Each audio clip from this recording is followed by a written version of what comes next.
ప్రకాశం జిల్లా ఒంగోలు నందు ప్రకాశం జిల్లా ప్రజా పరిషత్ సమావేశం నిర్వహించారు.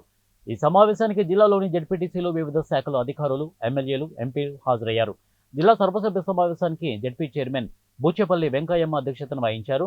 అనంతరం జిల్లాలో చేపట్టాల్సిన పనుల గురించి భవిష్యత్తులో ఎలాంటి ఇబ్బంది లేకుండా చేస్తామని జెడ్పీ చైర్మన్ బూచేపల్లి వెంకయ్యమ్మ తెలియజేశారు.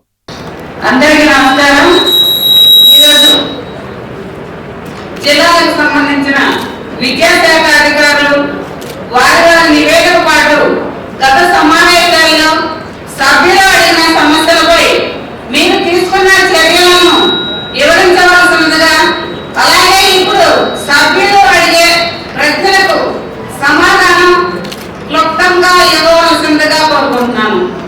విద్యాశాఖ అధికారులు 3 జిల్లాల అధికారులు వచ్చి మాట్లాడవలసిందిగా కోరుకుంటున్నాను. మరి ఈ సంవత్సరం కూడా చూస్తా ఉంటే వర్షాలు ఎక్కువ పడుతుందని చెప్పి ఐఎండీ వాళ్ళు ఇంతకుముందు ప్రకటించారు. కానీ ఇప్పటివరకు అయితే అటువంటి సూచనలు ఏం కనపట్టలేదు. మరి ఇప్పటి పరిస్థితులను బట్టి గతంలో మా